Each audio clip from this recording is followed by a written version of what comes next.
आप सोचिए, एक तड़ीपार के बाद वो गृह मंत्री बन जाता है। तो राहुल जी ने ऐसा कौन सा बड़ा अपराध किया था भाई? राहुल जी ने सवाल ही तो पूछा था 20,000 करोड़ किसके हैं, अडानी से रिश्ता क्या है आपका? तो चंद्रचूड़ जी को धन्यवाद करना चाहते हैं जो उन्होंने एक ऐसा सवाल का ऐसा मतलब जवाब दिया उन्होंने कि 2 साल की सजा ही एकमात्र युवाओं की आवाज़ है। संसद में राहुल जी कब तक जाएंगे? बहुत ही जल्दी। आपको देखना फिर वापस वही हुंकार, वही गरजने वाली आवाज़, वही नरेंद्र मोदी जी घबराते हुए जवाब देंगे। ये देखना भी कुछ दिनों के बाद मिलने वाला है। कितनी दर्दनाक वो घटना है।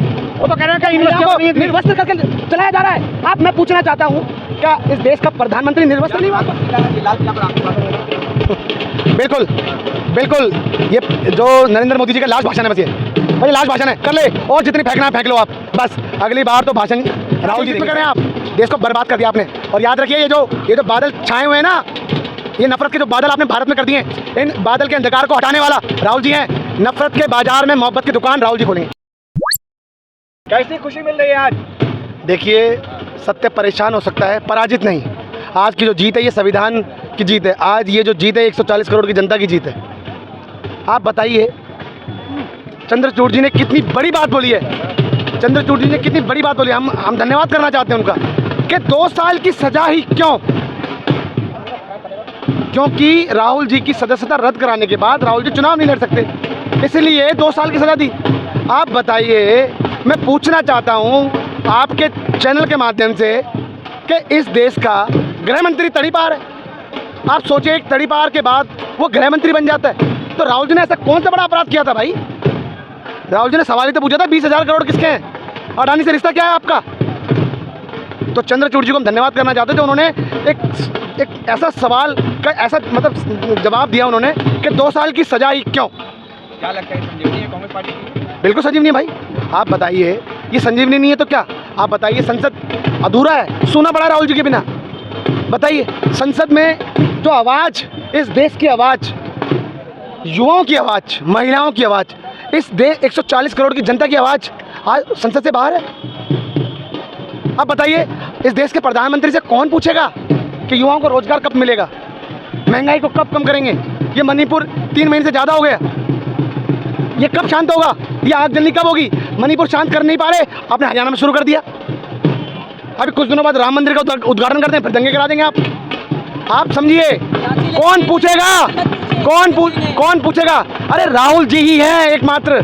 राहुल जी हैं इस देश के एकमात्र विकल्प जो हर समय पर सही सवाल करने का काम नरेंद्र मोदी जी से किया। आप बताइए, जब कोविड आया तो सबसे पहले राहुल जी ने देश के चौकीदार को बताया कि नरेंद्र मोदी जी कोविड आ गया है, तैयारी करो। मगर वो तो नमस्ते ट्रम्प कर रहे थे। जीएसटी नोटबंदी करी, तब राहुल जी ने बताया कि नोटबंदी इस देश के युवाओं पर एक समझ लो सोची समझी एक साजिश थी। फिर जीएसटी लेकर आए, तमाम तरीके के ये लेकर आए। चाइना को लाल आंख दिखाना चाहिए, चाइना घर में गुस्सा चला रहा है, जनता ऑक्सीजन के बिना मर गई। ये तमाम तरीके की बातें हैं और इन तमाम तरीके की बातों को सिर्फ राहुल जी संसद में पूछ सकते हैं नरेंद्र मोदी जी से। भाजपा वाले कहते हैं कि आज जो है, भाजपा समर्थक का कहना है कि आज विदेशों में जो जाना जाता है मोदी जी की वजह से इंडिया के लोगों को जानते हैं। मैं पूछना चाहता हूँ कि विदेशों में क्यों डंका बजा रहे हैं आप?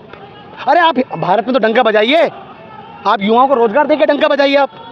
आप डंका बजाइए महिलाओं को उत्पीड़न के मामले कम करने पर, आप डंका बजाइए महंगाई को कम करने पर। आप डंका बजा रहे खामखा अमेरिका में जाके, क्या होगा उससे?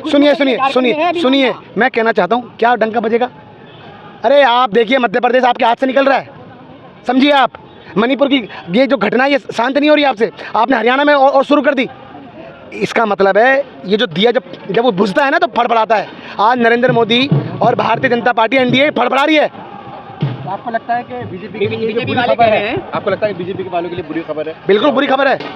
आप देखिए, जिन सवालों से आप घबरा के भागते हो, आपको दोबारा सवालों के जवाब देने पड़ेंगे। राहुल जी, आज भी वही सवाल है। राहुल जी एकमात्र युवाओं की आवाज़ है। आप बताइए, 20,000 करोड़ किसके हैं? अडानी से क्या रिश्ता है? ये फर्जी सेल कंपनी किसकी है? क्यों नहीं बताते आप? संसद में राहुल जी कब तक जाएंगे? बहुत ही जल्दी। आपको देखना फिर वापस वही हुंकार, वही गरजने वाली आवाज़, वही नरेंद्र मोदी जी घबराते हुए जवाब देंगे। ये देखना भी कुछ दिनों के बाद मिलने वाला है। और याद रखना, आपको मैं बता दूं, इन्होंने 10 साल के अंदर कुछ नहीं करा, कुछ भी नहीं करा, सब बेचने का काम किया है। कोई नई चीज नहीं बनाई इन्होंने। गाया का 9 आप बताइए महिलाओं पर मणिपुर में कितनी दर्दनाक वो घटना है। वो तो कह रहे हैं कि महिलाओं को निर्वस्त्र करके चलाया जा रहा है। आप मैं पूछना चाहता हूँ, क्या इस देश का प्रधानमंत्री निर्वस्त्र नहीं हुआ उस वक्त? बताइए आप। मतलब आप ये कहना चाह रहे हैं मणिपुर की घटना दबाने के लिए हरियाणा में कराई गई है? बिल्कुल, मगर याद रखिए ये जनता सब जानती है, आपको जवाब देने पड़ेंगे। आप जाइए एक बार वोट मांगने घरों पे, आप वोट मांगने आइए। आप कितना हिंदू मुस्लिम करेंगे भाई? अरे देश की विविधता है, ये इंडिया जो बना है हिंदू मुस्लिम सिख ईसाई से बना है।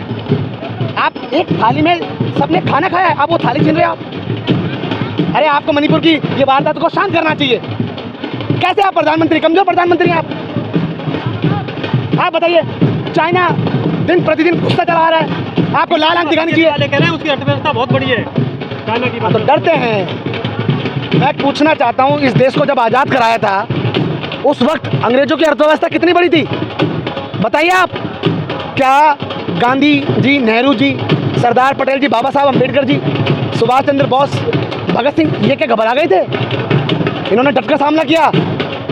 क्या बात कर रहे हैं आप? उन अंग्रेजों को भगाया था इंडिया ने, इन नए अंग्रेजों को भी इंडिया ही भगाएगी। बिल्कुल बिल्कुल, ये जो नरेंद्र मोदी जी का लास्ट भाषण है, बस ये भाई लास्ट भाषण है, कर ले और जितनी फेंकना है फेंक लो आप। बस अगली बार तो भाषण राहुल जी देंगे। पहले से ही घोषणा कर दी है, तीसरी बार फिर बनेंगे। आप बताइए कैसे बनेंगे? आप बताइए, आपने ऐसा क्या काम किया है? ये युवाओं को रोजगार, सुनो सुनो सुनो, क्या युवाओं को रोजगार दिया आपने? क्या महंगाई को कम करा आपने? निकाली है। 400 रुपए का सिलेंडर कांग्रेस के कार्यकाल में था, आज आपके कार्यकाल में 1150 है। इसको कितना कम करोगे आप? क्या देश हित में? अरे आप डूब के चुल्लू भर पानी में डूब जाओ। क्या देश हित में कर रहे हैं आप? देश को बर्बाद कर दिया आपने। और याद रखिए ये जो बादल छाए हुए हैं ना, ये नफरत के जो बादल आपने भारत में कर दिए हैं, इन बादल के अंधकार को हटाने वाला राहुल जी हैं। नफरत के बाजार में मोहब्बत की दुकान राहुल जी खोलेंगे।